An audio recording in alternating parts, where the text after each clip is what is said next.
Welcome back to Classic Radio Drama Theater, your portal to the echoes of radio's golden age. In this episode, 4 classic radio performances transport you across time and continents. Witness the ultimate betrayal when power breeds fear in ancient Rome.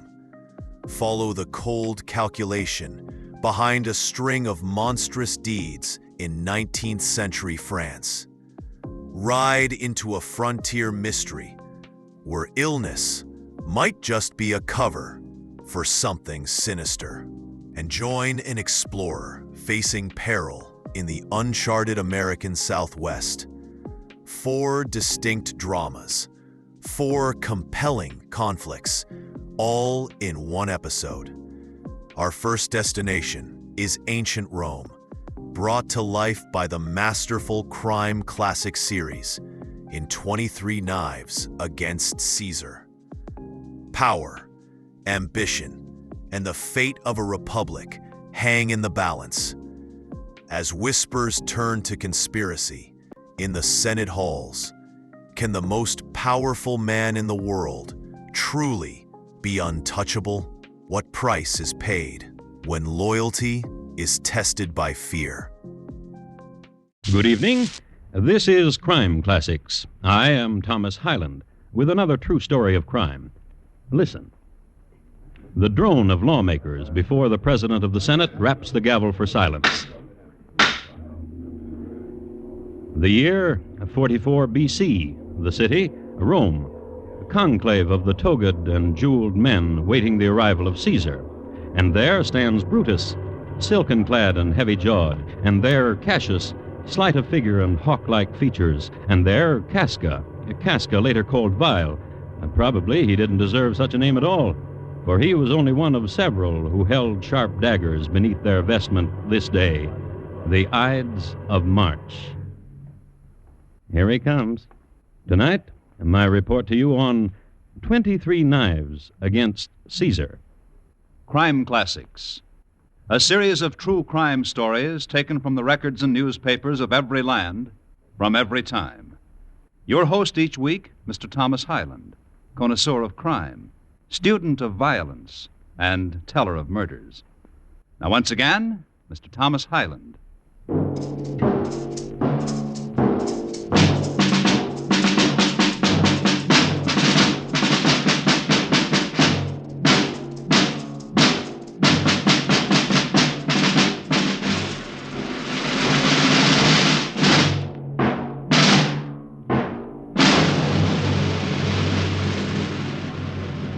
Julius Caesar was born in the year 102 B.C., and by the time he was 16, the year he received the toga virilis, the symbol of manhood, he was already an opinionated young fellow. I'm a direct descendant of the goddess Venus. When anybody asked him of his ancestry.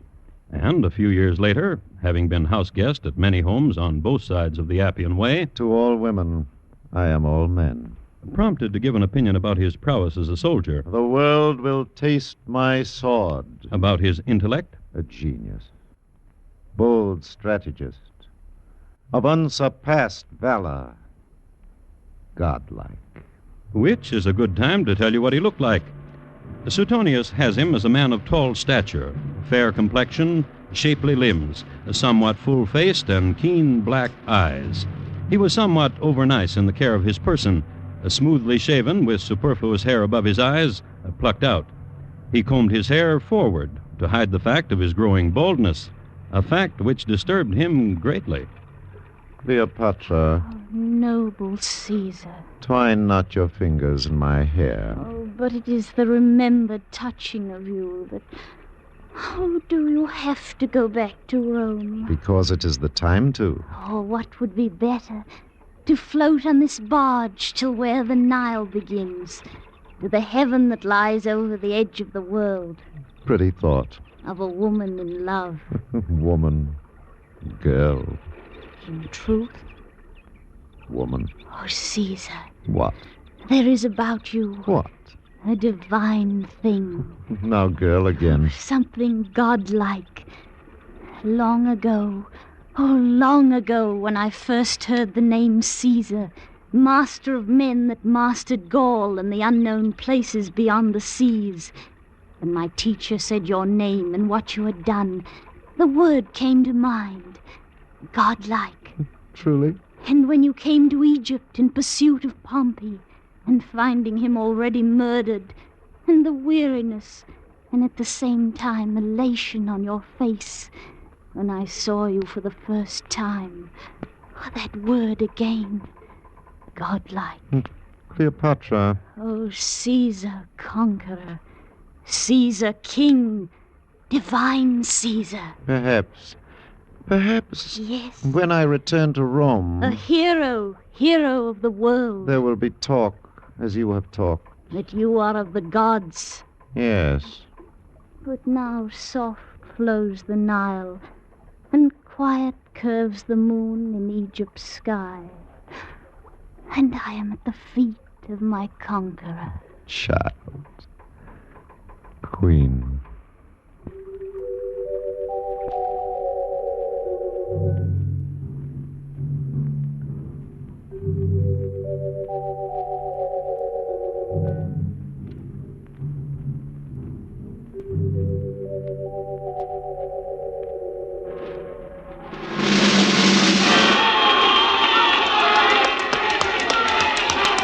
A parade in the 1st century B.C. Triumphant parade, entrance of hero, people on Roman holiday. Julius Caesar has returned to the city.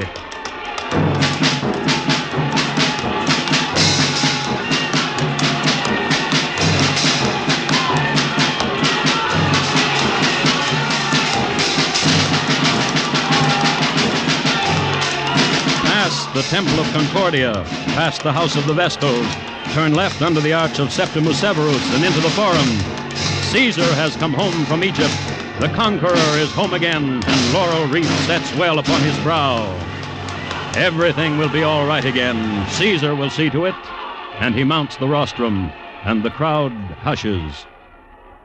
And Caesar speaks. I came! I saw! I conquered! Since last I left your bosoms, Gaul, once torn asunder by marauding and barbaric tribes, is now united and pays homage and tribute to all of us here. And the civil war with Pompey is at an end. Pompey is dead in Alexandria, and his legions I pursued into the desert, and I am home. And these things I must tell you.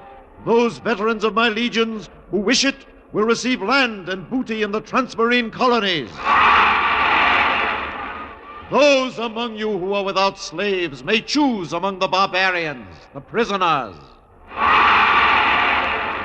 The constitution of our state will be re-explored so that you, my people, will reap its blessings and rewards, no longer at the mercy of corruption. These things by divine word, these things by the divinity which lies close to me.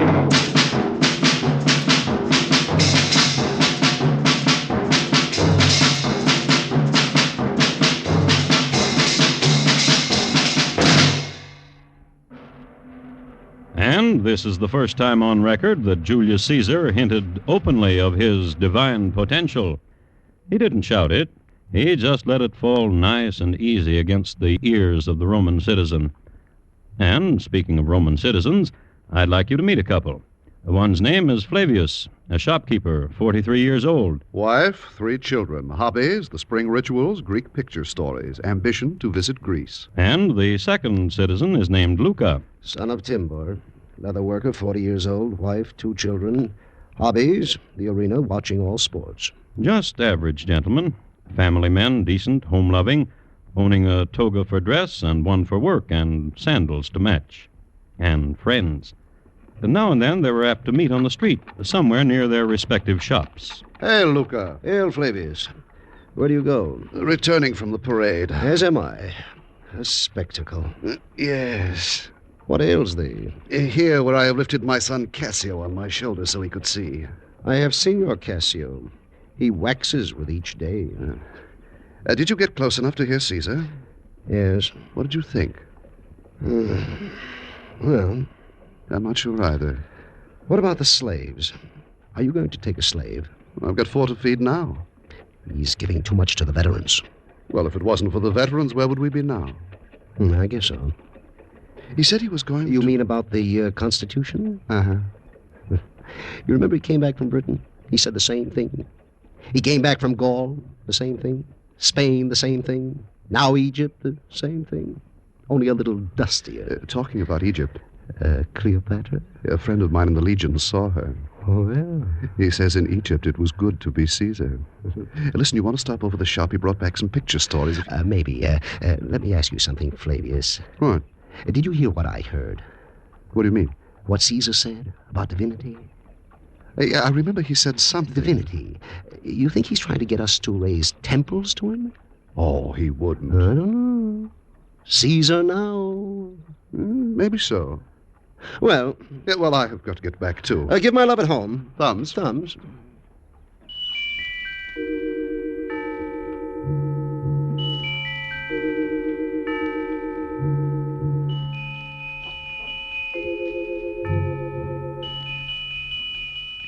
Friends gesturing each other farewell.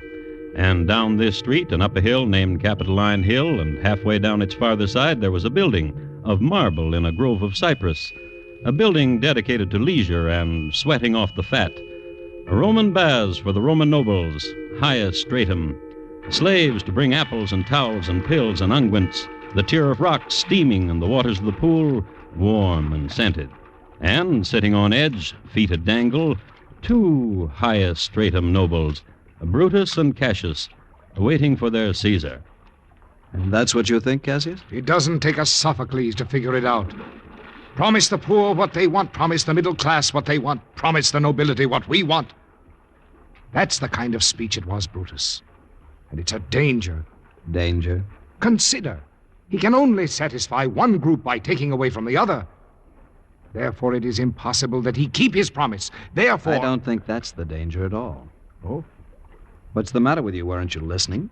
Of course I was. He wants to be a god. I wanted you to say it, Brutus. Because you are his friend, and he leans much on... Hail, Brutus. Hail, Caesar! Yes, yes. Long life to Caesar! Not so godlike, our Caesar, when he swims. Egypt has swelled him. They say Cleopatra. Yes. Look at him. Bald. Caesar, who would be God.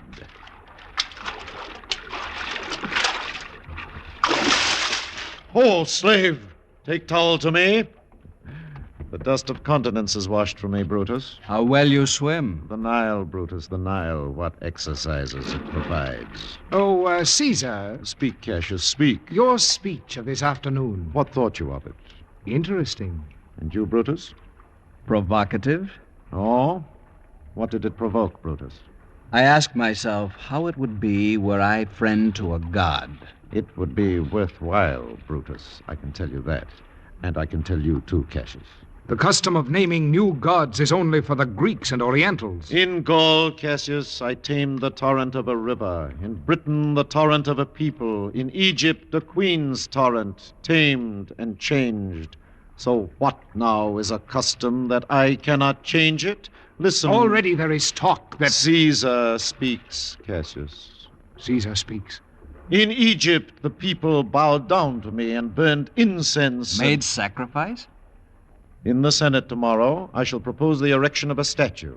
And Mark Antony will lay upon my brow the laurel wreath. He approaches Caesar. Who? Your poet. Sinner.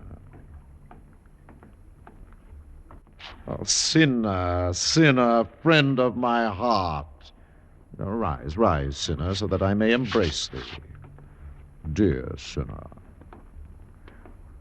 How I've missed you these months, and your sweet words. What Caesar. more must you Divine Caesar. What catastrophe would be Rome's if suddenly there were no more laws but divine commandments? It must not happen. He is your friend. Rome is my life. Brutus, Yes? there are others who speak as we do. Who? Casca, Tilius, and those who are alarmed. How do they speak? of the death of Caesar. Are you with us, Brutus? I have said it. Rome is my life. Therefore, death to Caesar. Death to the tyrant Caesar?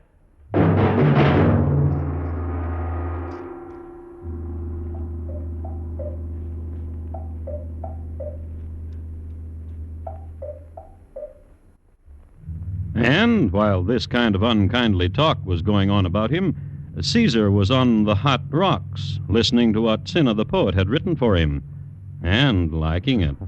Sinner, sinner, sinner. Saturday afternoon in the Roman baths.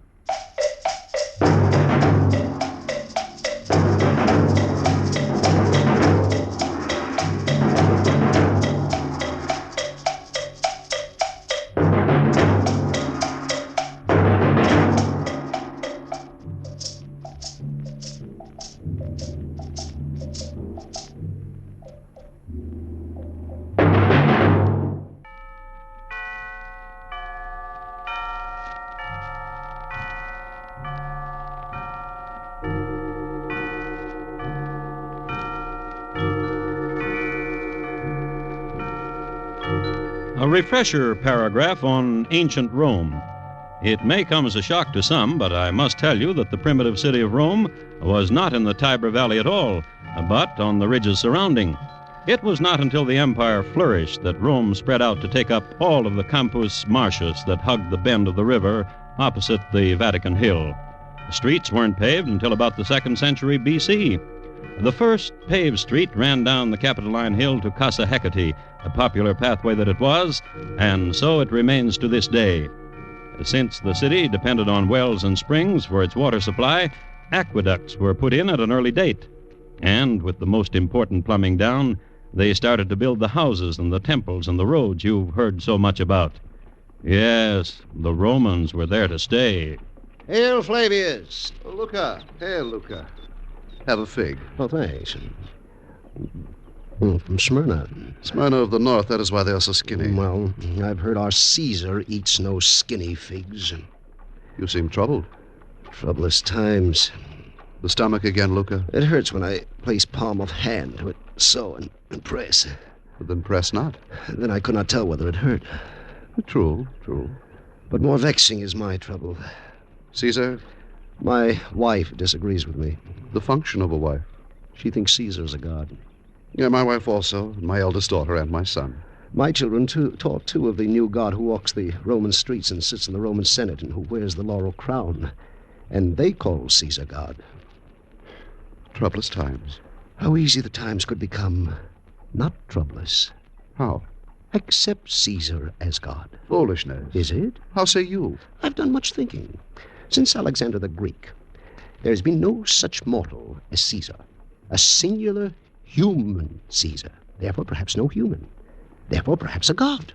Therefore... This is your wife speaking through your mouth. With logic. There are rumors. What rumors? That a statue is to be erected to Caesar while he lives, and sacrifices to be brought to it. Then Caesar will enter the realm, Flavius. He will be a god. I believe it better that we accept the fact. Perhaps it will be fruitful for all of us if we have a god in our midst. As it has not been fruitful in spite of the promises Caesar has made. As a mortal. It is to ponder. In truth, it is to ponder. Have another fig.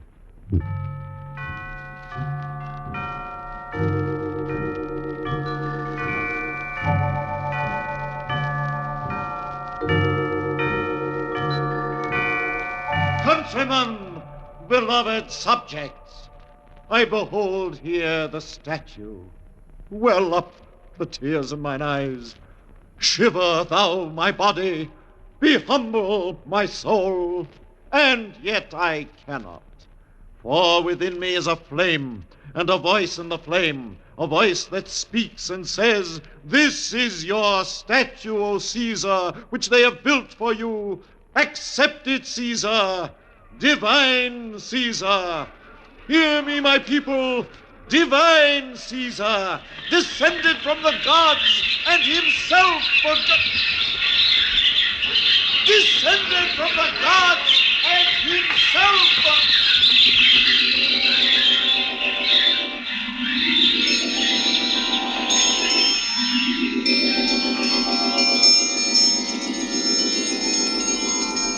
Quite a phenomenon. Hundreds of thousands of birds suddenly appearing in the forum at the precise instant when Caesar was proclaiming himself a god. And they hovered, and they shrieked, and they beat their wings, and Caesar could not make himself heard. And the people ran from that place because they knew it was an omen. Descended from the gods, and himself a god! But there was no one to hear him, for all the people had fled from that place, for they knew it was an omen.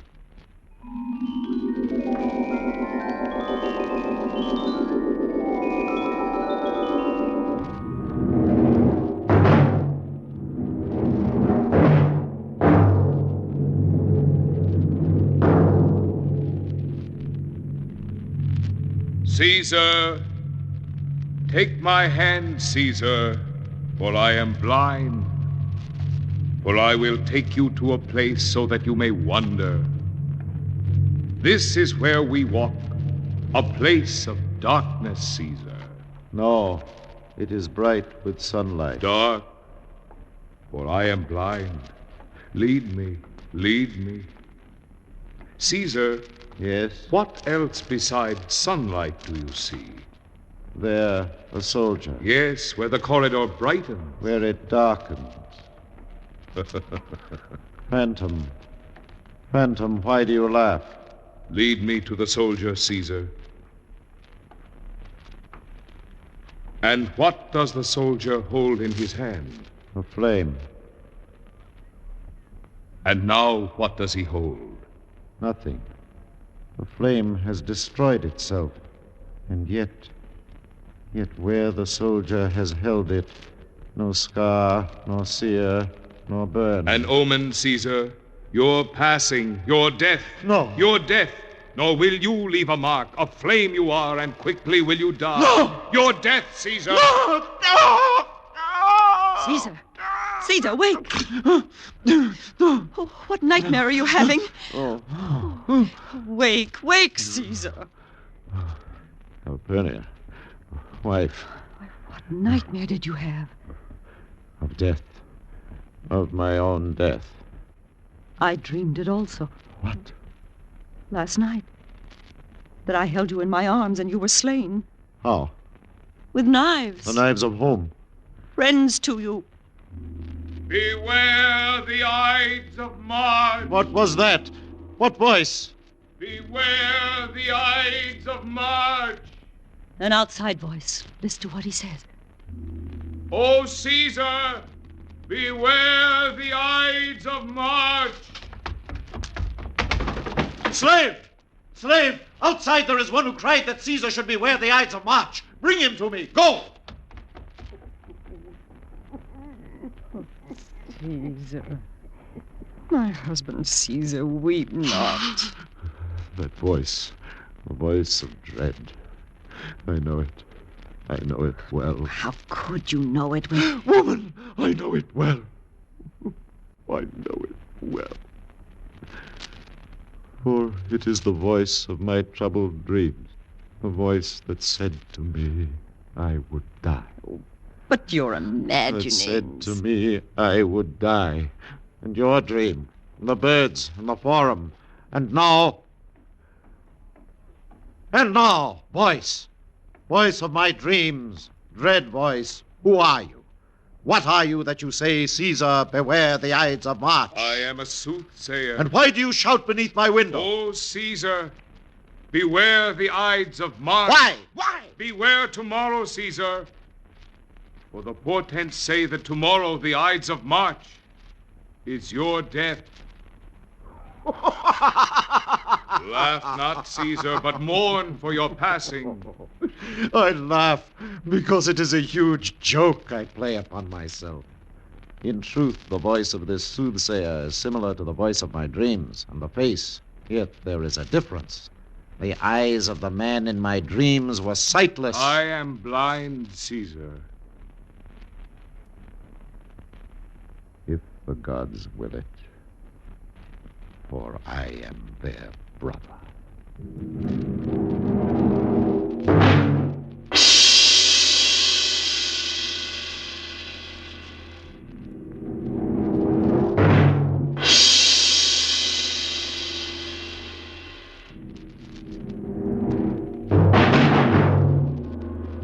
you remember, the year 44 BC, the day the 15th of March, the scene, the Roman Senate. I would like to read to you from Plutarch's Lives. When Caesar entered, the Senate stood up to show their respect to him. And of Brutus's confederates, some came about his chair and stood behind it. How pale today, my Caesar. What petition have you, Brutus? For Tilius, whose brother is in exile. I will not grant it. Whereupon Tilius lay hold of Caesar's robe and with both hands pulled it down from his neck, which was the signal for the assault. Casca gave him the first cut in the neck. Vile Casca! What does this mean? But Casca did not answer. Those who came prepared for the business enclosed Caesar on every side, with their naked daggers in their hands. Whichsoever way he turned, he met with blows and was encompassed like a wild beast on every side. And Brutus was the last. You too, Brutus. Die, Caesar. And gave him one stab. Caesar is dead. Citizens, Romans, listen. Caesar is dead. End to tyranny. End to a despot. Caesar is dead. It must be true, Flavius, else the noble Brutus would not say it. Well, it just goes to show. Show what? You can have ambition, don't let it run away with you. My son Cassio wants to be a senator. I'm trying to tell him to be content. Got a nice business he can step into. Well, you know how kids are. Oh, I can hardly believe it. What? Caesar dead. Why not? You think he was a god or something? Well, Well, I'm going home, Luca. Give my love to the family. The thumbs. Thumbs.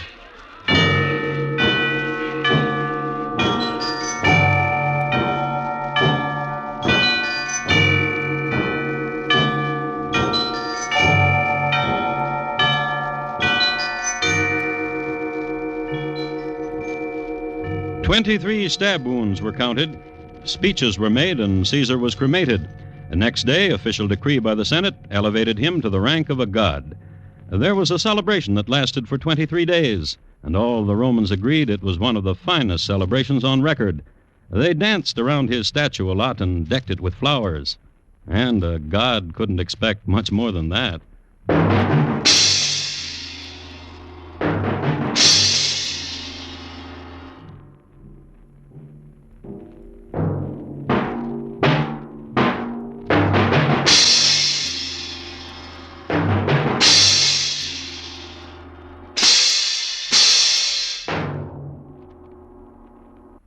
Caesar, tonight's crime classic, was adapted from accounts of the times by Morton Fine and David Friedkin.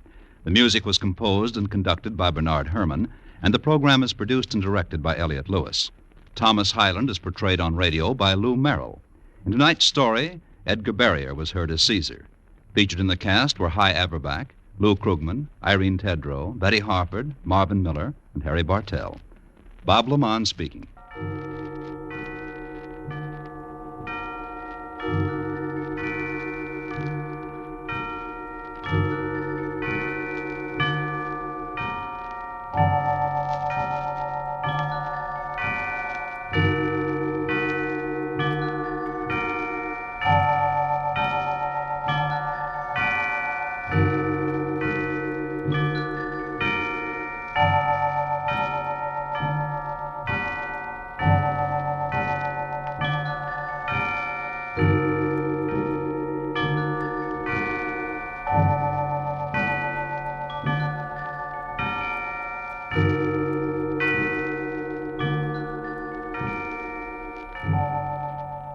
From the monumental stage of Roman history, we stay with the gripping realism of crime classics, but journey to 19th century France, exploring a darkness perhaps even more profound in Jean-Baptiste Tropmann, Killer of Many. Ambition takes many forms, but what happens when it breeds a terrifyingly methodical plan? How deep can deception run? And can anyone see the monstrous truth hiding behind a seemingly ordinary man before it consumes everything? Good evening. This is Crime Classics. I am Thomas Hyland with another true story of crime. Listen. A crowd swarming over a field in France. Crowd, all ages. They've come to see this crowd. They've come to look. And the field they're trampling will be packed so hard that the soil cannot be plowed for 2 years after. Closer now, to see if it were true, to see if the story were true. The story of horror about a mass grave, victims, murder victims buried together. Closer now, and finally, a man reaches a pit in the earth. Here! Tonight, my report to you on Jean-Baptiste Tropmann, killer of many.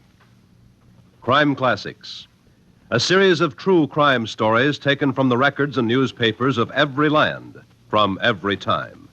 Your host each week, Mr. Thomas Hyland, connoisseur of crime, student of violence, and teller of murders. Now, once again, Mr. Thomas Hyland.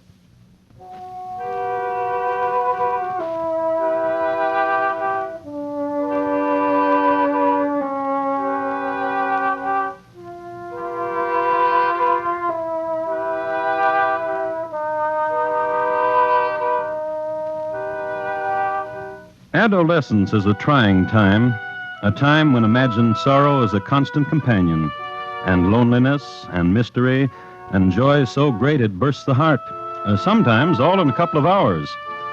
Youth reacts to it varyingly, mostly by writing poems, talking to the moon, rejecting, accepting, dancing, fleeing, getting caught, falling in love, and generally being miserable. Well, Jean-Baptiste Tropmann had a more difficult time with adolescence than most. For example, on the morning of April 3, 1865, when Jean was 16 years old, he had an argument with his brother in his father's factory. Brother! Stupid brother! Dog brother! Why am I cursed with such a brother as you? With a hammer against his brother's face. While the factory hands watched in amazement at such a temper, since Jean's brother had only accidentally spilled a small can of oil, after which his brother never looked quite the same. And when Jean was 16 and a half years old, he was standing on the second-floor landing with his father. Father! Stupid father! Dog father! Why am I cursed with such a father as you? And the elder Tropmann was carried to a hospital, where he was treated for concussion and contusions and released 4 days later. It should be said that after this, the elder man never got on steps with his son again. And next spring, when young Jean-Baptiste was walking along the banks of the river, wondering about adolescent things in general, he came across a man of 40 perhaps, with a knapsack, a hiker. Hello. Hello. I've never seen you around here before. Well, I've never been in these parts. What do you think of our countryside? Beautiful. Had I known before how beautiful, I would not have remained city-pent these years, but would have walked down to your countryside before. Are you from Paris? Yes. How is it in Paris? Teeming, dirty. This is your home, that village, these fields? Tell me of Paris. Youth, tell me of Paris. Don't mimic me. Tell me of Paris. Youth. Crazy little monkey, why did you hit me? Don't make fun! You need to be taught!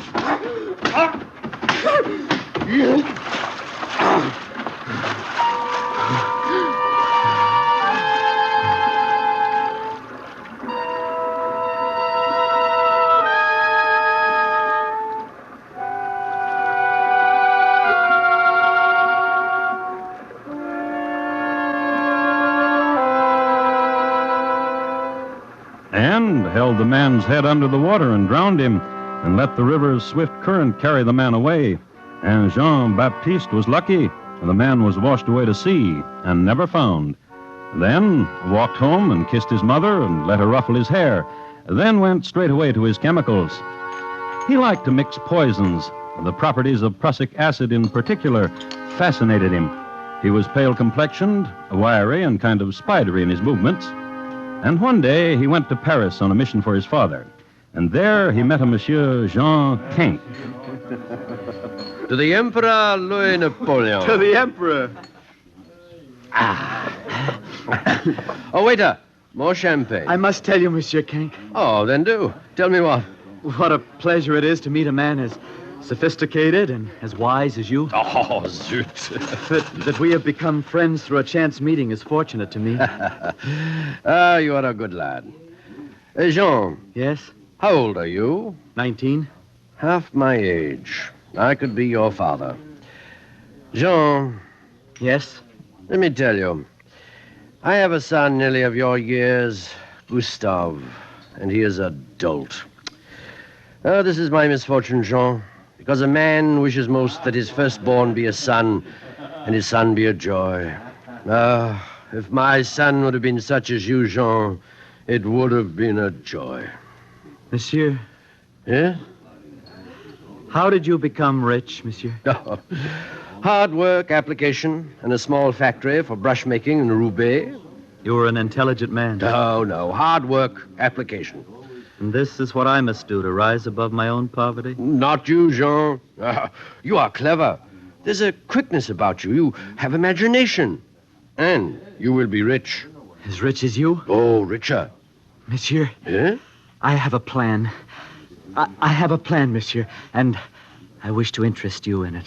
Oh, what sort of plan? Of money, of wealth, for myself and for you. My friend and my counselor. Tell me of it. I've already told you. Of money, of wealth. Invest a small amount of money, and returns fabulous. And soon you will tell me of it? Soon. Ha-ha. I drink again to our friendship, Jean. Lasting and good. Oh, yes.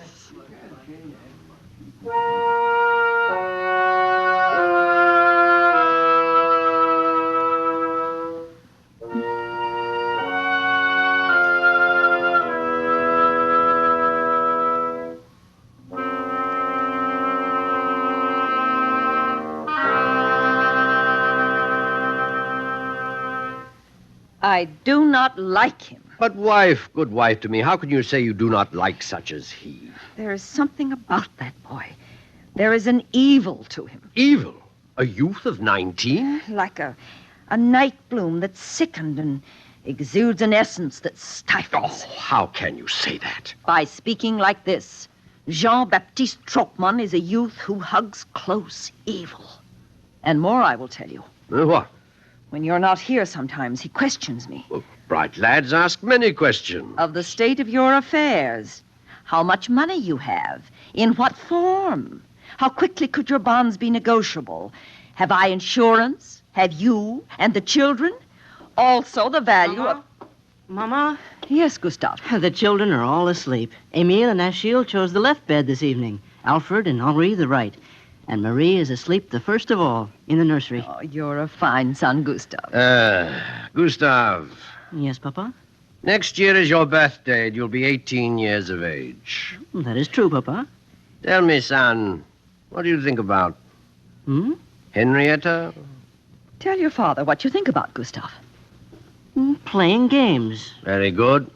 What kind of games? Oh, with sticks and balls and running and jumping high into the air. Oh. And what else do you think about? My house and my mama. And my brothers and my sisters. What about them? Mama? Leave him alone. Gustave. Yes, Papa? Do you ever think about the world of business?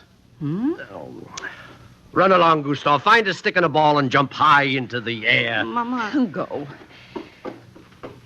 Why are you so cruel to your firstborn? Because I know a young man but a year older than he. Whose name is Jean-Baptiste Tropmann? Whose name is Jean-Baptiste Tropmann. And though the name may be a thorn to you, it's a name for you to remember. For this boy, this clever boy, already has a scheme to make us richer. As rich as kings. What plan? Oh, if I told you, you would prattle it all about. Nevertheless, it is a plan, such a plan as you never dreamed of. A magnificent conception of a plan. And by a boy barely 19 years old. Oh, would that he were my son. Then I should not have been his mother.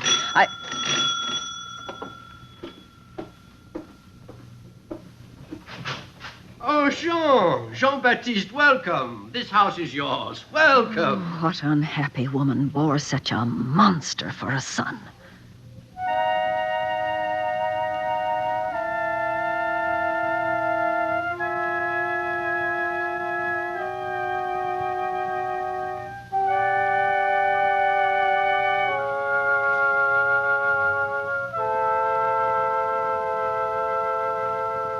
The woman who bore such a monster for a son was named Madame Tropmann, and she was not unhappy. She loved her son dearly and thought him a fine youth, and was sure that in time he would bring her much joy. On the other hand, Madame Kank knew Jean-Baptiste for what he was. But what she didn't know was that he would bring her death. And the next morning... But where are you going? To the fields of Pantin, and a place there, a chateau. But why? But the boy's plan. The boy's plan, which necessitated hiring a carriage and the drive out of Paris and into the countryside and into the nighttime. And the talk then. The Chateau Vernier. Aha! Tell me the rest of it. They will be there. Ah, who? The counterfeiters. Counterfeiters? They have brought machinery and plates of such exquisite craftsmanship. And all the money we can possibly use forever. We shall make it. And we must pay them but 5,000 francs. You have brought 5,000 francs? Oh, yes, sir, yes. Drink of my wine. Yes, oh, yes. Ah, yes. We'll be princes of fabulous wealth. What's the matter? I'll stop the carriage. How do you feel? Cramp. Come, we'll walk. It will ease the pain, the cramp.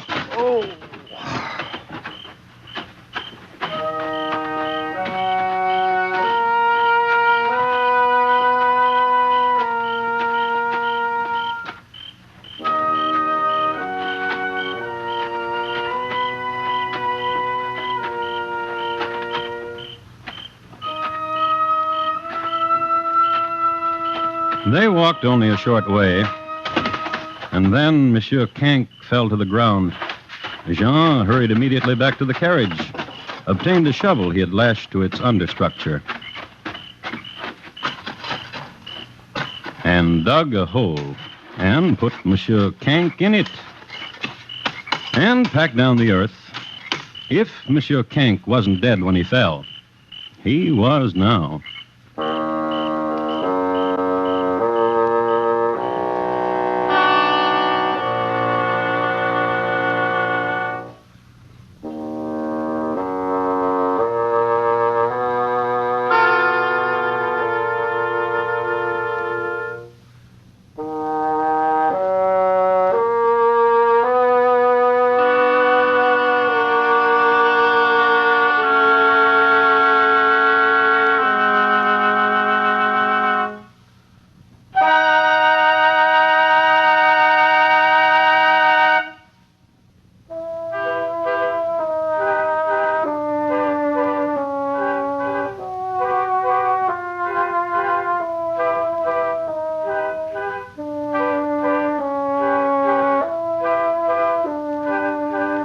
It was France.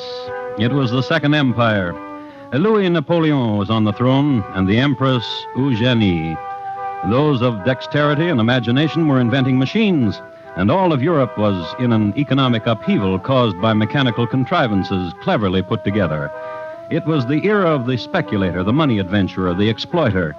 For the youth of the time, there was the opportunity for wealth beyond dreams, or poverty on the same level.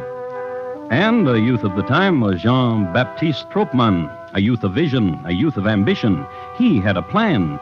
Massacre the Kank family and assume identity of Jean Kank. Take his wealth and go to America.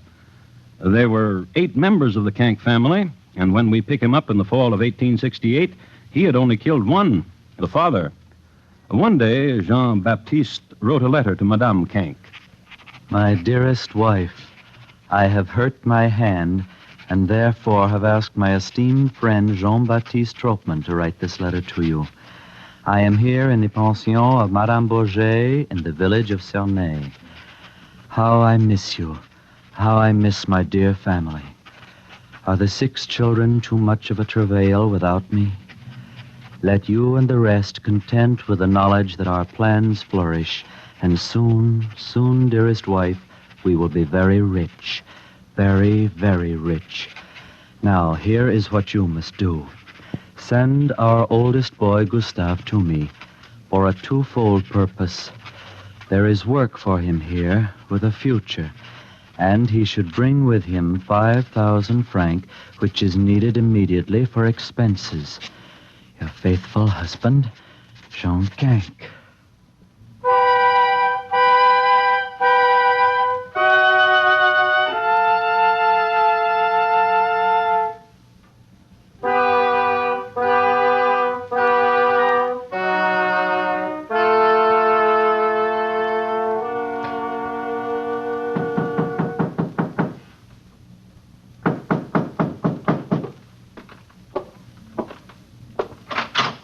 Oh, Gustave, come in, come in. Hello, Monsieur Tropmann. Good evening. Well, and how was your journey down from Paris? Oh, very good, thank you. Where is Papa? I will take you to him presently. I would like to see him now. I've missed him. Gustave? Yes? Did your mama give you anything for your papa? Some cakes. I have them here in my satchel. Cakes? Is that all? And an envelope. Which is right there in your satchel. Which is right here in my pocket. Ah. Sewn to the inside. Oh, you have a clever mother. Come, Gustave, I will take you to your father.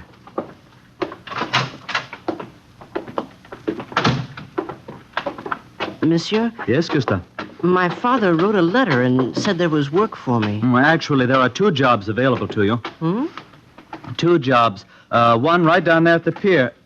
Can you swim? Oh, no. Oh, well, then you would not be suitable for this one job, for it has to do with piers and boats. But you do sums, Gustave. Simple sums. Good, good. Monsieur? Yes? What is my father doing now? But a step away. That shack where the winch is. Oh, I shall be very happy to... Monsieur...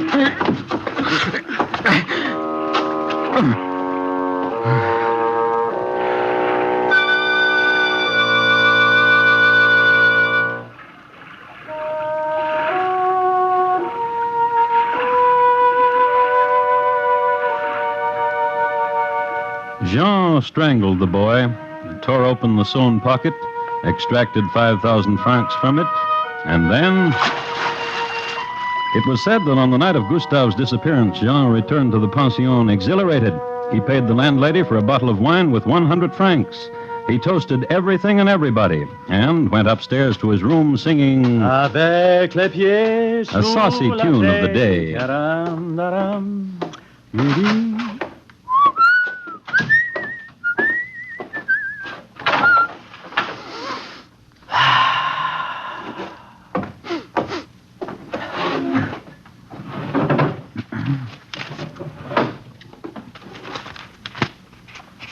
My dear wife, our son Gustave has arrived and has a fine situation. The time has come to disclose to you my secret, but I cannot leave this place. Therefore, all of you must come here for 2 or 3 days. This won't hurt you, for Tropmann has procured and has put up 500,000 francs for our venture. I must match this sum with what I have. Thus, dear wife, I petition you to procure all our assets from the bank and bring them to me. Also, in order to complete legal documents, I must have vital papers and records, our birth and marriage certificates, and those of our children. If I should not meet you at the train, it is because of the press of business. I have given all explanations to Tropmann. He will explain everything to you. You must do everything he tells you. Your faithful husband, Jean Cank.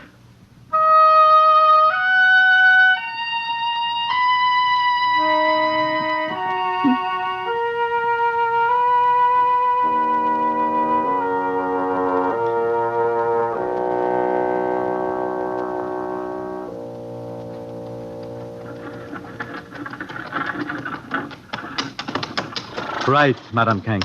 That chateau over there. What of the children? They sleep? Yes. Then let them. Wait. Achille?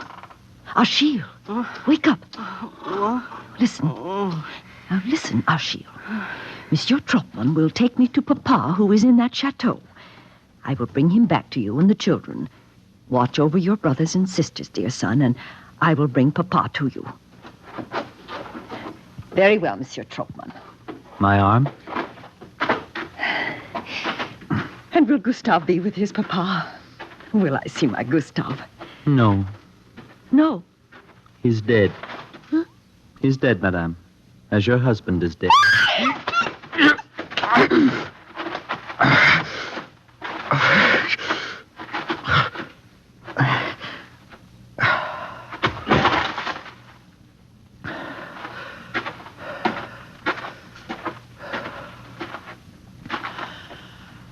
Achille, come here.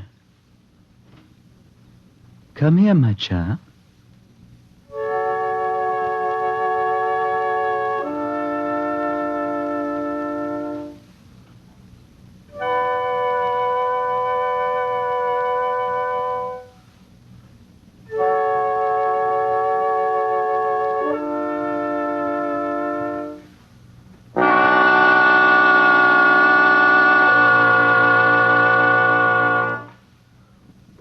Some time later, a farmhand was walking across the fields. He saw some freshly turned earth and investigated. He ran straight to the police, and the police came to the field. And not only the police. You remember, crowd, come to see, come to look. A mass grave where were buried 6 members of the Kank family.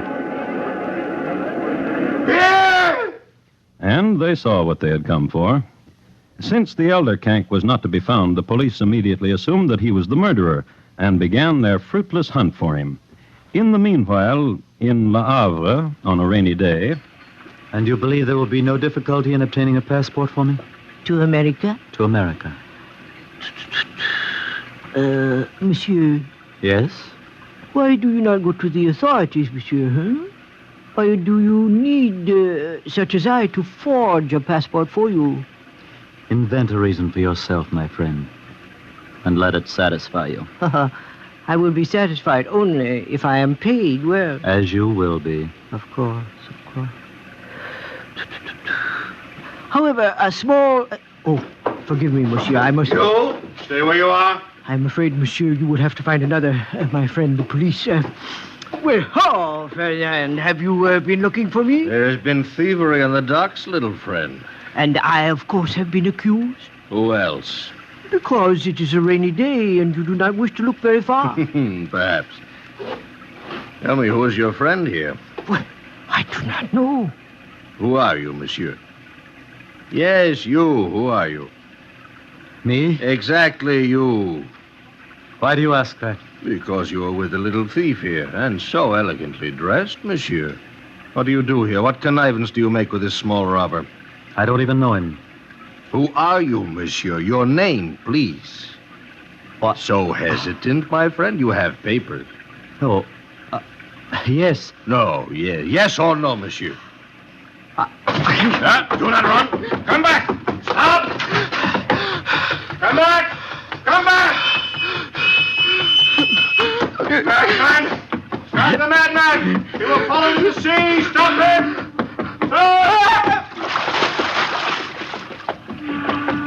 Oh, madman, to jump in the ocean. I should let you drown. However,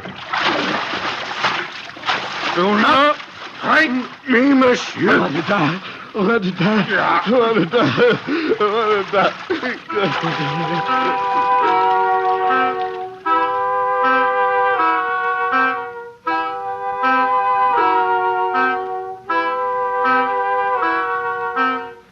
But the policeman pulled Tropmann out of the ocean and took him to the station. Here they put blankets about him and fed him hot soup because suddenly he was an important man. And because his papers, however damp, attested him to be Jean Kank, and Jean Kank was wanted by every policeman in France for the slaughter of his family, including Gustave, who'd been found drowned.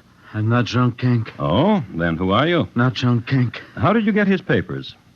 Kank gave them to me. Where is he then? I do not know. Who are you? Not Jean Kank. But who? Jean Baptiste Tropmann. Where is Kank?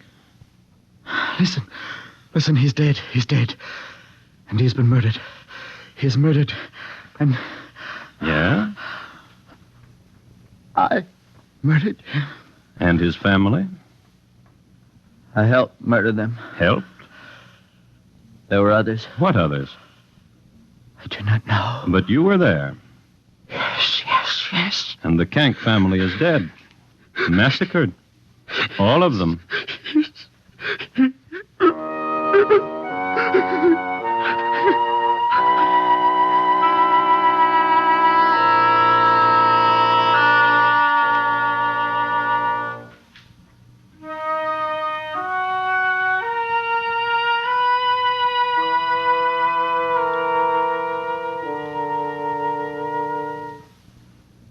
There was a trial, and there was a verdict, guilty, and there was the guillotine. And the days of the beast were done.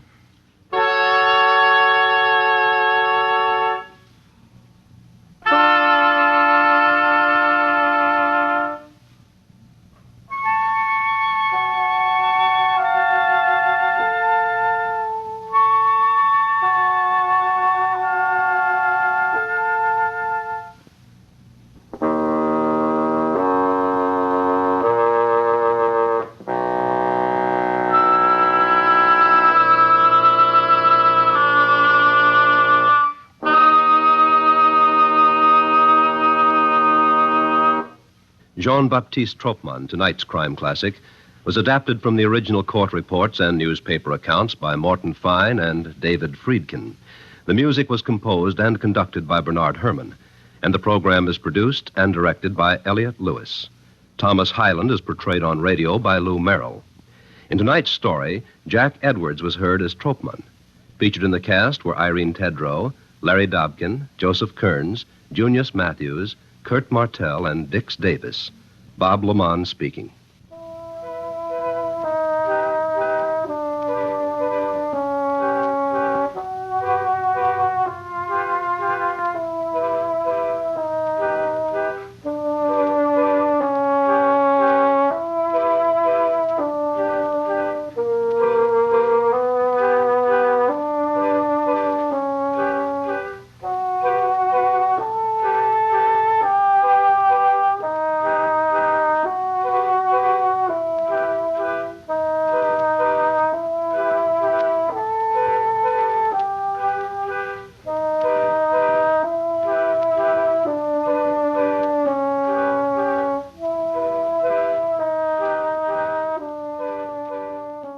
Now let's leave the shadows of true crime behind and ride into the rugged American West with Dr. Sixgun in Indian Chief's Son Poisoned. Amidst the desperation of a stranded wagon train, illness strikes a young boy, and accusations begin to fly.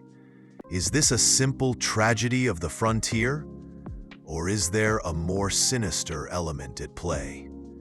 Can Dr. Sixgun untangle the web of suspicion and sickness to find the truth?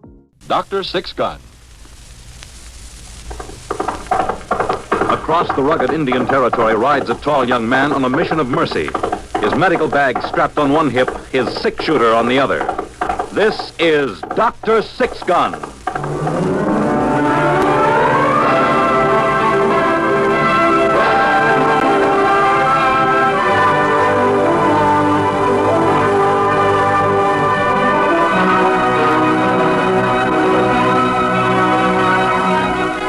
The first episode in the exciting adventure series, Dr. Sixgun.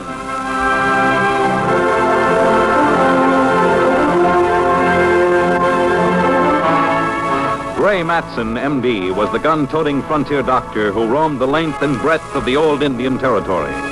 Friend and physician to white man and Indian alike, a symbol of justice and mercy in the lawless West of the 1870s, this legendary figure was known to all as Dr. Sixgun.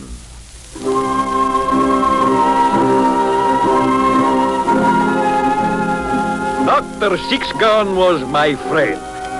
Me? Well, they call me Pablo. It's as good a name as any for a gypsy. I am a peddler, and I have many things in my pack.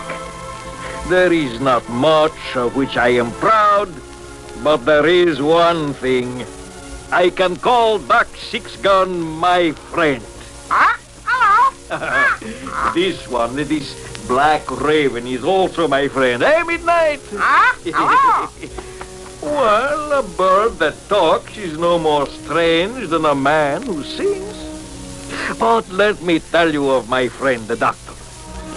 It was in the spring of 1871 that the wagon train came into the territory. Pennsylvania Germans they were, and on the whole, a respectable lot. Except for one man.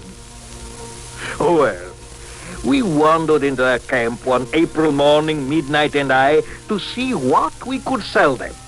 And there, our story begins.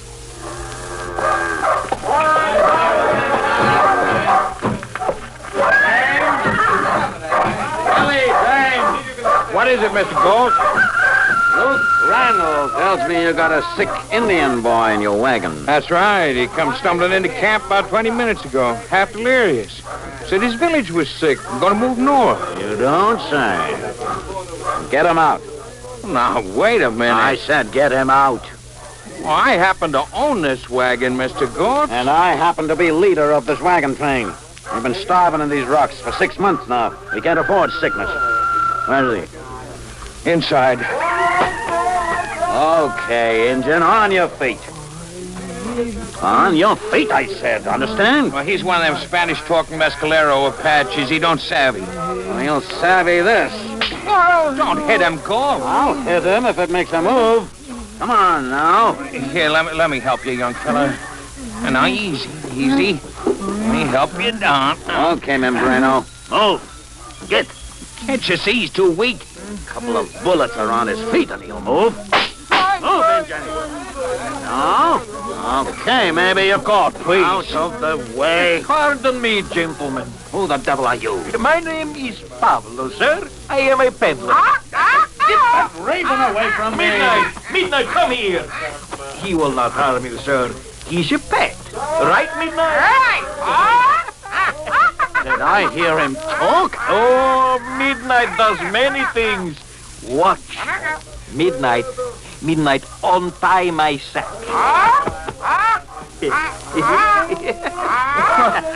Don't be darned. Look at that. I don't care if he's a genius. Keep him away till we take care of this Indian. Gentlemen, please, I could not help but overhearing.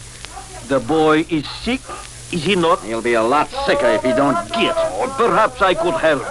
I am on my way to see a friend of mine in Frenchman's Fort, a physician. I will take the Indian boy along. Oh, that's mighty nice of you, stranger. Pablo, and this is Midnight. My name's Willie James. This here's our leader, Aaron Galt. I'm gonna round up the men folks for a meeting. See that this Indian is gone before we start. Mr. James, would you help me tie the Indian boy to my mule? He seems very weak. Oh, sure thing, Pablo. All right. Careful. There you are. Thank you. Perhaps I will come back here and sell some trinkets to your people. Not to this wagon train. This here's a bad luck outfit. We run out of money, had to butcher our oxen for food. We've been stuck here 6 months. When winter comes, I don't know what'll happen. My wife and little girl, well, you best be going. Well, perhaps I will return anyway. Adios. What's the name of this doctor friend of yours? Doc Sixgun. Oh. You've heard of him? Oh, who hasn't? Only doctor I ever know to pack 6-shooter on his hip. Oh, he come up a few weeks ago, treat my missus.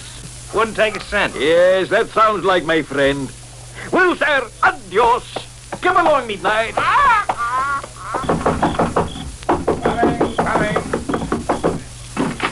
Excuse me, doctor. Do you have any cure for a restless soul? Pablo, you old son of a gun, where you been?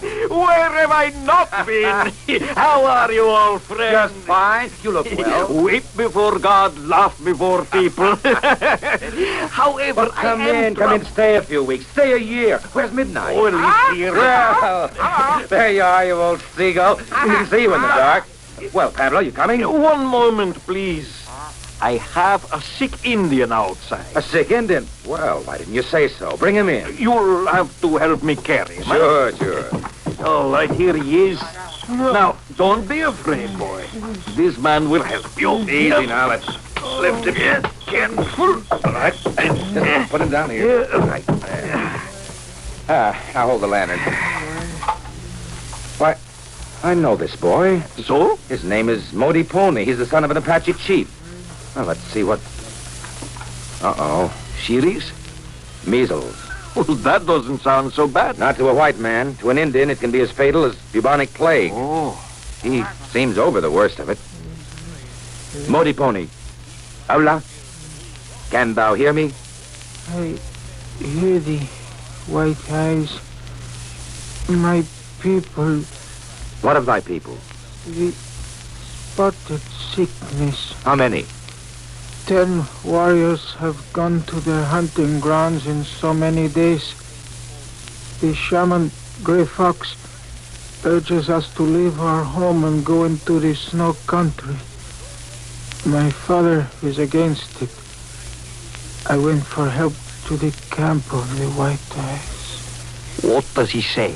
Their medicine man wants them to go north. Why north? The only way they know to fight the measles is with freezing climate. It arrests the disease. Oh. The only trouble is that a sick tribe moving north in winter usually starves to death en route. Something can be done, surely. Pablo, you stay here and take care of the boy. I think you'll be all right. I'll get up there and try to help his people. Maybe I can persuade him to stay. Doc, that's dangerous country. The Apaches don't trust the white men. Well, I'll have to chance it. If I can isolate the active cases, I may be able to control it. In any case, they mustn't move off the land. That wagon train of settlers could move in and claim it under the law. That's rich country. I'll stay. I'll have to pack in a hurry. I'll need plenty of fever pills and morphine.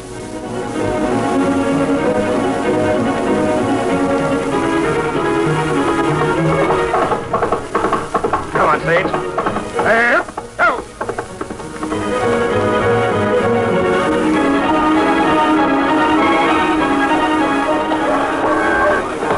All right, you men, quiet down. I got something important to tell you. We've been starving up here for a month now. Winter's coming. Your wives and kids are looking at you, wondering what you're gonna do. Can you answer them? No. All right. We need land. Good farmland. If we don't get it, we starve. Where are we gonna get it? I'll tell you where we can get acres of the best land you ever saw. You can almost see it from here. I'm talking about the land the government give them stinking Apaches in the peace treaty with Cochise. They don't farm that land. All they do is hunt on it. What good is that, George? I'll tell you what good. There's an epidemic of measles in the Apache village. One of them comes stumbling into camp this afternoon. Well, I found out that their medicine man is telling them to move north, off the land. That means we move in. Except for one thing. There's a fella named Doc Sixgun on his way to that village to stop the epidemic. Now, the way I look at it, either we stop Doc Sixgun from reaching that village, or we die. I say stop him. Wait a minute. Listen to me. You know what you're doing? Are you willing to trade your souls for a few acres of dirt? When we left Pennsylvania to come out west, we had a dream. We wanted to be free men on our own land, beholden to nobody. What's happened to you? You can't eat dreams. This is inhuman. Listen to this dreamer, men. We've had all we can stand. It's time for action. Let's go. Stop. I'll shoot the first man that moves. Willie James, put down that gun. I mean it. I can't stand by and see this happen. How can we hold up our heads? Nice work, Luke.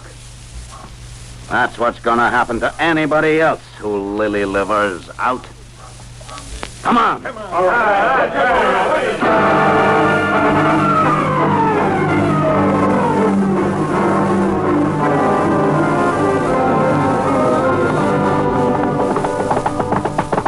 Come on, boy. Yep. Oh, boy. Who is it? Who's up on those rocks? Put up your hands! Put up your hands, I said! The next shot will be aimed at you. Okay, they're up. Climb down, men. Take him. Look, get that 6-gun on his hip. Right. All right. Empty your medical bag. You'll find nothing worth stealing. We ain't crooks. If you're not, why not take off those masks? I'll give the orders, Doctor. Now, empty that medical bag. All right. You win. Drop the stuff on the ground. Stethoscope. Narcotics. Scalpels. Needles. Catgut. Splints. Anything else? Just one thing. What? This. Don't anybody move. You see that? Shot the rifle right out of his hand. I carry an extra gun in my bag for emergency operations, Mr. Galt. Now take off those masks, all of you. Makes you feel a little exposed without a mask, doesn't it, gentlemen? And not quite so brave. You grown men should be ashamed of yourselves, playing vigilante at your age. Don't move, Galt. Now, get down and pick up that stuff and put it back in my bag. Hurry up, I haven't got time to wait. Close it. Throw it here. Now, I'd suggest that none of you boys try to follow me. I'd suggest you all go home and take care of your family. Come on, Faith. Let's go. Mount up, men. We're going after him. Mount up, I say. Let's go home. Let's go. You'll regret this. Hey, shut your mouth. I'm with you, Galt. I've got 6 kids back in my wagon. It ain't right them Indians have the land, even if it's theirs. All right, Luke. We need that land. Okay. You going after him? We've got too much stock for that. I got a better idea. What's that? Look here. In my hand. It's a glass bottle. Where'd you get that? I palmed it out of the doc's medical bag when I was putting the things back. Read it. Dr. Matson, prussic acid, 100 grains. 1 grain would kill you dead. Well, what good is that stuff? This stuff? This stuff is gonna make Doc Sixgun wish he'd never tangled with Aaron Galt. Let's go. Where to, Galt? Frenchman's Ford. I want to inquire after a sick friend.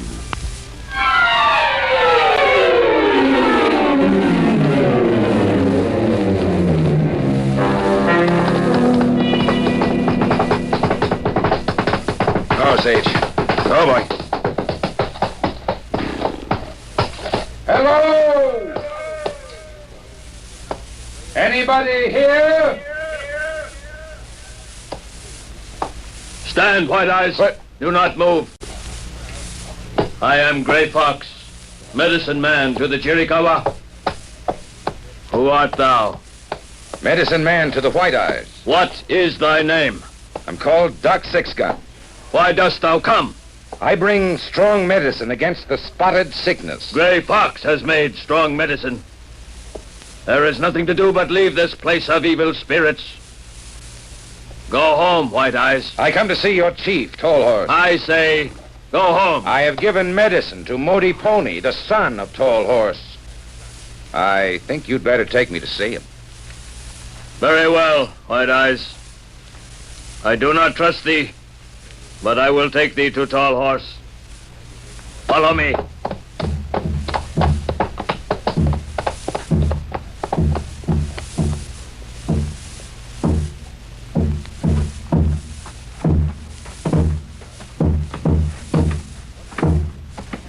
Stand, White Eyes. Here is the Hogan of the High Council. Enter.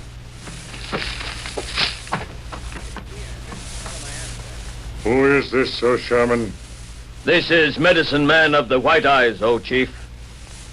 He says he comes in peace. Stay in peace. He says he has ministered to son of Tall Horse. Is this true? I treated thy son only tonight, though, chief. He lives. Thy son will recover. What is thy rank among the White Eyes? Brave. Sit by my left hand. Speak. I have medicines to stop the sickness. What medicine? Here, in these blue bottles. Are these magical? They are of a lesser magic, but very strong. Gray Fox counsels us to go north. Give me just 2 days. What do you say, men of Chiricahua? I do not trust White Eyes. They have betrayed us before. It shall be for the council to decide. Is there consent? If so, break your arrow. All but you, Gray Fox. I have sworn against the White Eyes, as hast thou. The council has decided, White Eyes. But if you do us evil, the revenge of the Chiricahua will be swift and terrible. Now, we make thee our brother.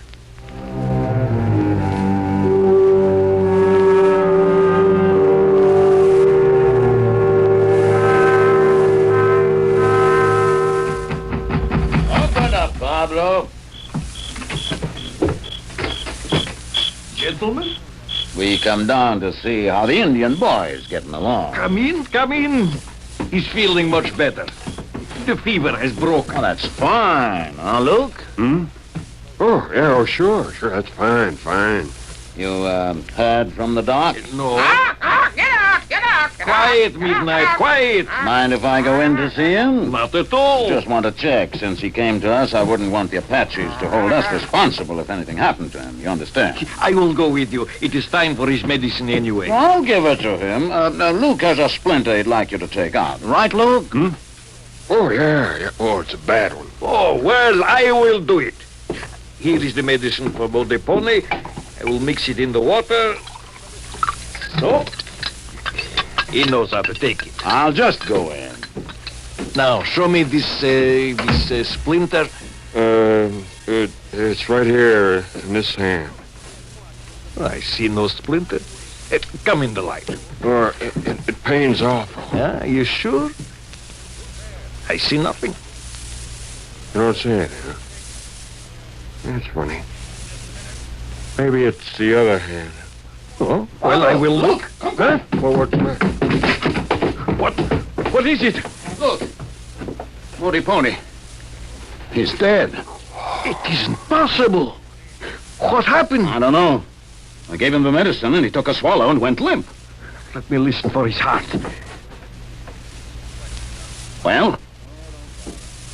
He is dead. That's what I thought. Stand up and turn around. Why'd you point a gun? Do like I say. Search him, Luke. He's not carrying a gun. All right. You got a buckboard? Yes, sir. Put the body of Modi Pony in the back. We're gonna take a journey. You ain't coming back either.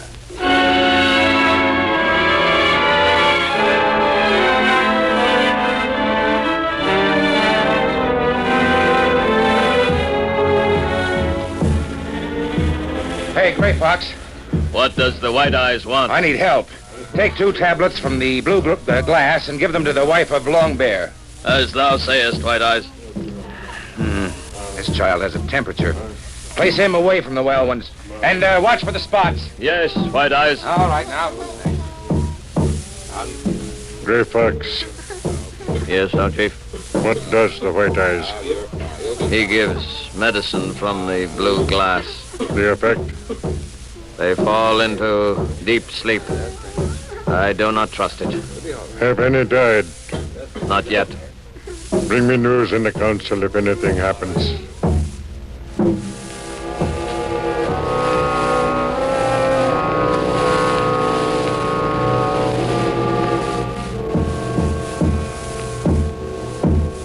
Why does the council send for me, Gray Fox? Enter the Hogan, White Eyes. Very well. Oh, Chief, I have much work. It is not fair to thy people to... Modi Pony.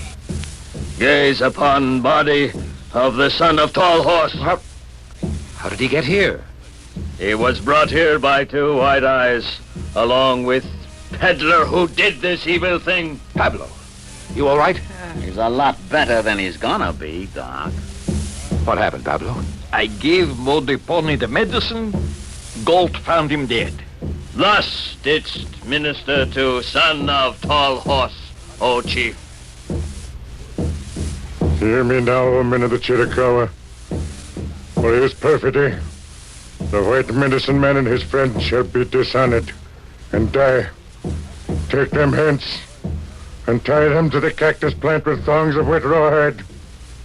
When the sun shall rise full, the thongs will shrink, and then they shall feel the wrath of the Chiricahua Apache. After the burial of Modiponi, our people will burn their hogans. We shall leave this land of evil spirits forever. No harm to the White Eyes who came in peace. Thus has the council ordered.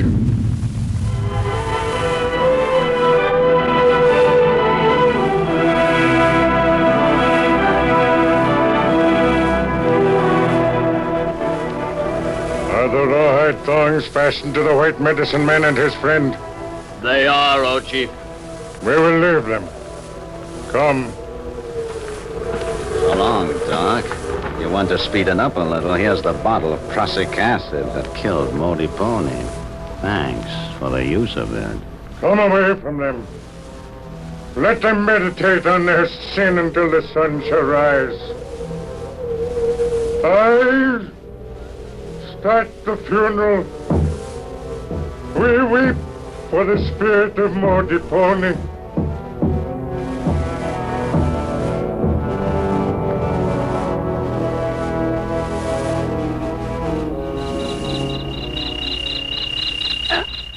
Easy, Pablo. The thongs begin to press. See, the sun is high. Try not to move. See, the vultures come already. Yes. Pablo. Yes. That's no vulture. It's midnight. Midnight. Oh, if only. Midnight. I have a thought. A wild thought, but still. What? My raven can untie knots. What? As a trick, I would often have him untie the string on my peddler's sack. Midnight. Midnight. The knot. Untie the knot. He's going to the knot. Untie. He's tugging at it. Oh, no use. Wait, he's getting it.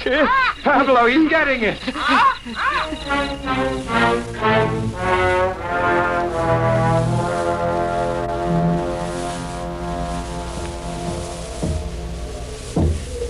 Thus do I consecrate the body of my son, Modiponi. Pile the stones on his grave. Wait, O chief. Sixgun. White Eyes stands on the rocks. Kill him. Wait, men of Chiricahua. Speak quickly, or in a moment you shall die on my lance. Men of Chiricahua, I proclaim my innocence, and I risk my life to give proof everlasting. Don't listen to him. I will shoot. Wait. How will you do this, White Eyes? I will do it by raising from the dead your son, Modiponi. He tricks you. This is the strongest medicine of all, White Eyes. Beware. Give me one moment. Doc, how can you do this? Get my medical kit. Galt has it. The doctor needs his medicine bag. It is a trick. We shall see. Give him the bag. Here, Doc. Pray, Pablo. If you do this magic, you are my brother. If not... I'm praying, Doc. Give me the spirits of ammonia from the bag. Spirits of ammonia. Here. Now. He desecrates the body of Modiponi. Kill him! Stop! Look. His eyes move. He wakes. My son awakes from the dead. Modiponi. Modiponi, canst thou hear me? Tell us the name of the man who poisoned you. See, O chief. He points at this one. Look, run, sir! Seize him!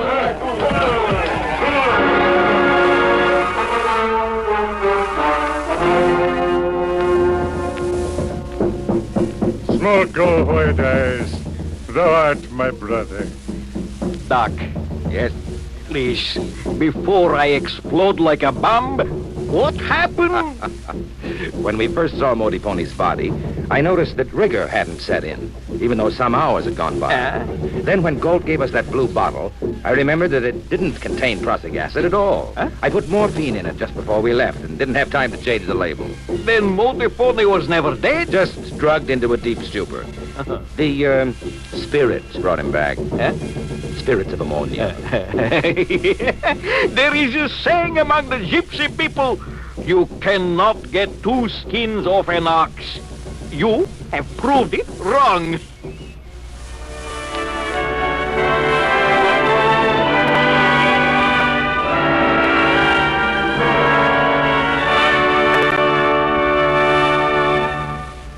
You have been listening to Dr. Sixgun.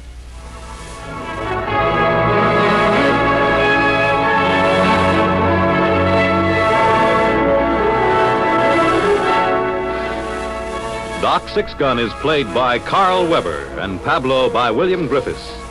Today's script was written by George Lefferts. Heard in the cast were Peter Capell as Aaron Galt, Kermit Murdoch as Willie James, Donald Buca as Modi Pony, Richard Saunders as Luke, William Keane as Gray Fox, and Craig McDonnell as Chief Tallhorse.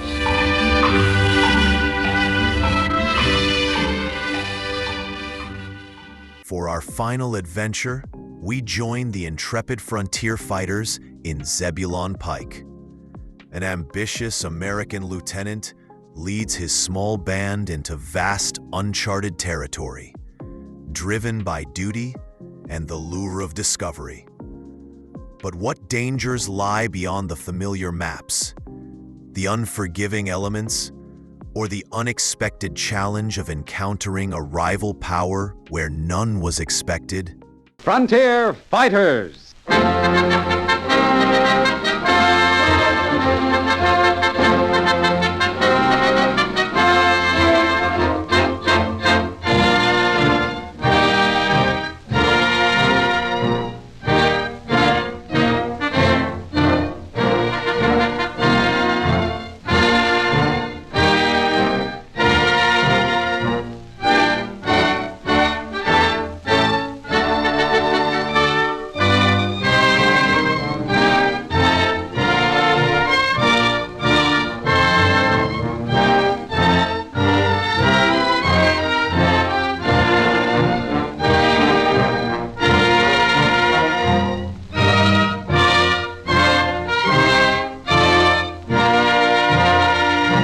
Frontier Fighters, inspiring chapters of heroism and valor in the winning of the American West. When America concluded the Louisiana Purchase, no one knew precisely where the dividing line ran between the newly acquired territory and the Spanish provinces. So to avoid a possible boundary dispute, Lieutenant Zebulon Montgomery Pike, ambitious, patriotic, courageous, was ordered into the Southwest to secure definite information. Pike's command was insignificant. It consisted of but 20 men, 2 lieutenants, a civilian surgeon, Dr. Johnson, a sergeant, and 16 privates. Pike left St. Louis on July 15th, 1806. Late that fall, near Red Cloud in Webster County, Nebraska. Sergeant. Here, sir. Notice anything peculiar about this trail? Yes, sir. Been cavalry on this road. Foot soldiers, too. Recent. Military, eh? Yes, sir. Spanish. Here's a piece of leather, one of the men found 2 miles back. Give it to me. Here, sir. Sergeant, how many would you judge are in the party? About 100 horse and 400 foot.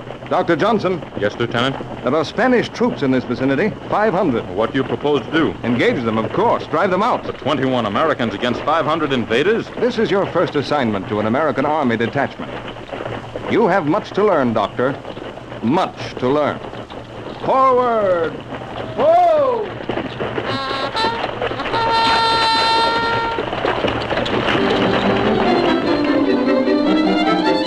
But Pike did not meet the invaders. Instead, on August 12th...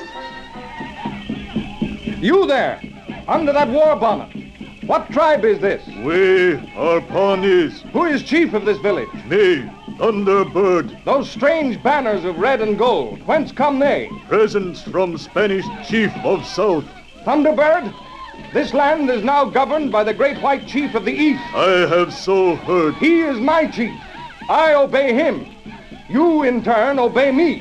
If I allow you to keep the red and gold gift banners, will you plant my chief's banner of red, white, and blue among them? Yes. Sergeant, the detachment flag. Here it is, sir.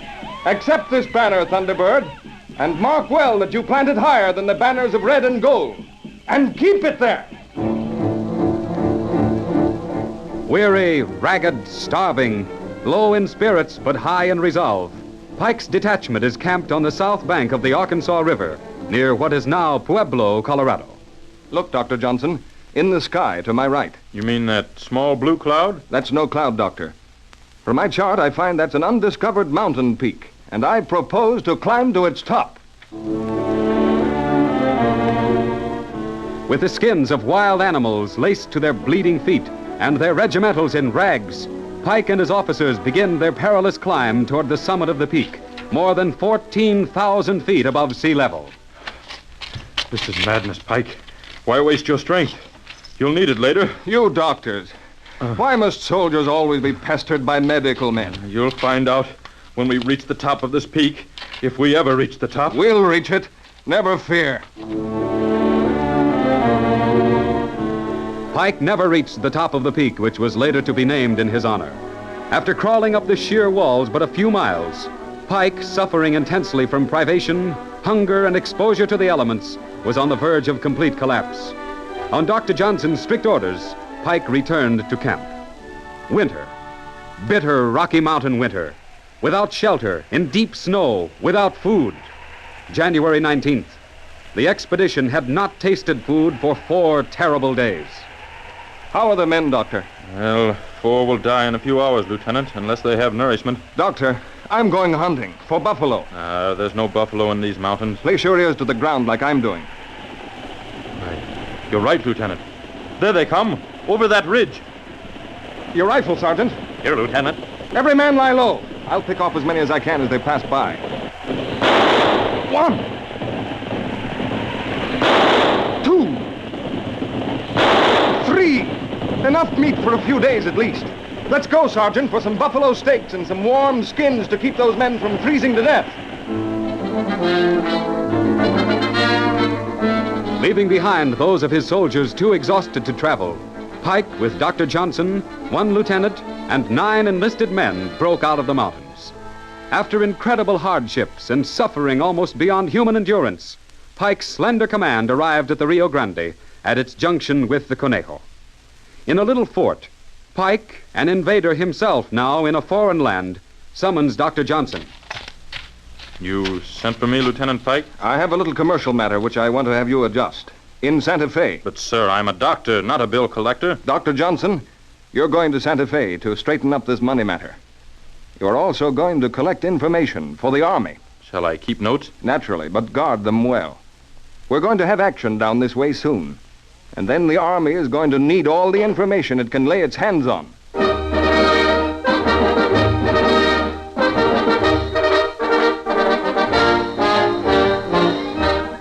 February 26, 1807.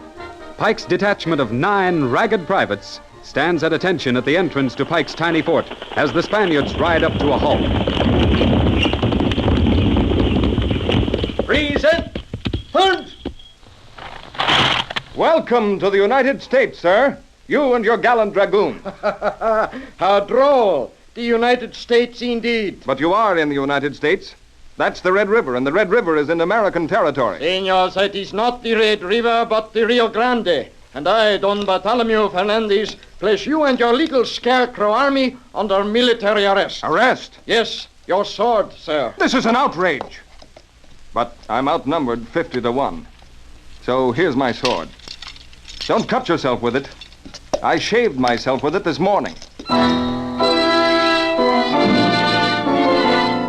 Pike and his scarecrows were marched to Santa Fe, where the commander was at once taken before Governor Allencaster, who invited the invading American officer to dinner. And how do you like our Spanish food, Senor Pike? Fine, Your Excellency. A trifle hot, perhaps, but filling, especially these beans. Yes. Senor Pike, your armed invasion is a serious offense against Spain. A grave offense. What do you propose to do with me? Feed me? And then hang me? What a queer sense of humor you Americanos have. Certainly not. Splendid. I prefer shooting. More military. I am neither going to hang you nor shoot you. Tomorrow I am sending you and your men to Chihuahua, where General Salcedo will dispose of your case. Yeah, General will certainly dispose of your case.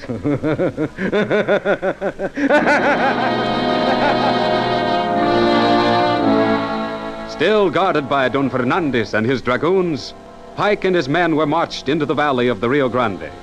The Americans were treated with every courtesy, but Pike's scarecrows were not in a receptive mood. Every mile, it seemed, brought them nearer their doom. It is siesta time near Artrisco. Nice country, Lieutenant. But how can one enjoy it, going to one's own funeral? There'll be no funerals, Lieutenant. And what do you mean? If they intended to shoot us, Santa Fe had plenty of walls to stand us against. But this long march to Chihuahua... Lieutenant, this maneuver has a deep political significance. Eventually, we'll all be released. So keep your eyes and ears open. And remember everything you see and hear. I anticipated everything that has occurred so far. Then you purposely allowed yourself to be captured? Of course. To get some first-hand knowledge of the people, their aims, and anything else of value. In the event of a war between our country and theirs.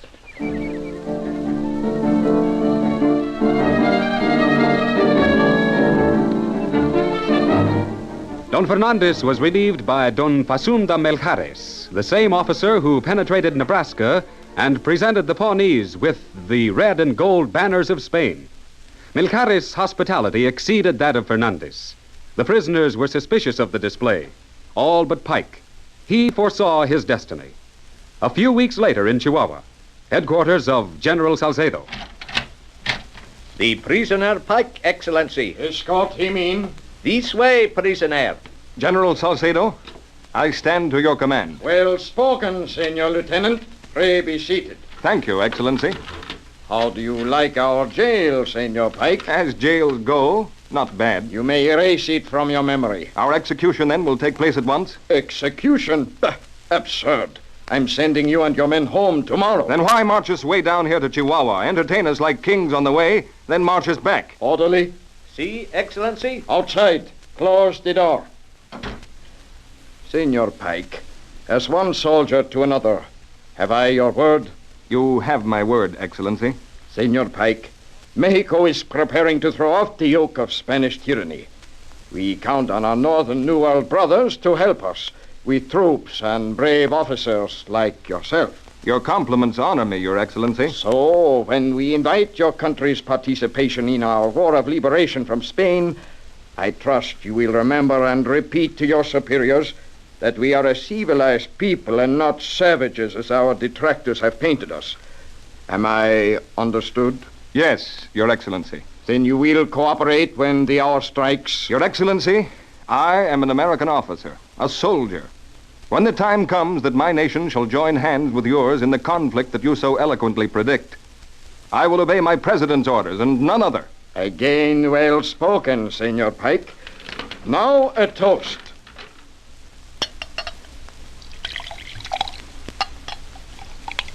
To the Presidente of the United States. To the King of Spain. To be sure, to the King of Spain. And to the President of the United States.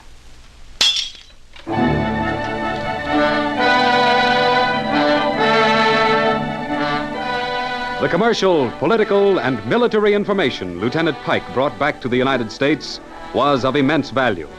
And to this gallant and fearless officer's reports can be traced directly the beginning of the Santa Fe trade, which proved so rich for early Western American enterprise. The ashes of their campfires have long since grown cold.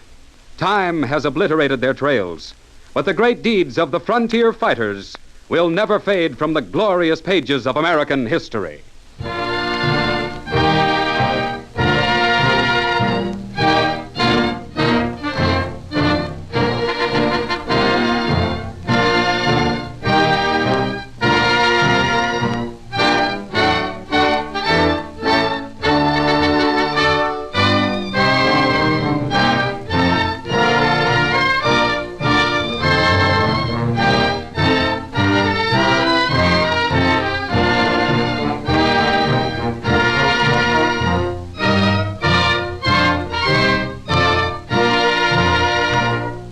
From the heart of an empire's betrayal to the cold calculations of a killer.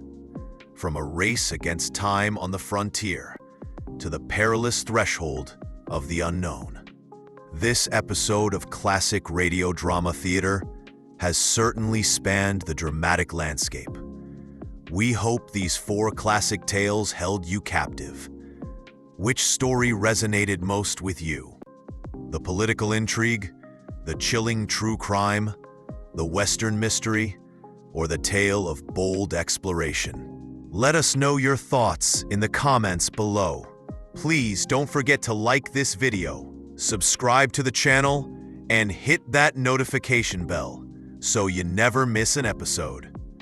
Until next time, remember, the greatest stories never truly fade away.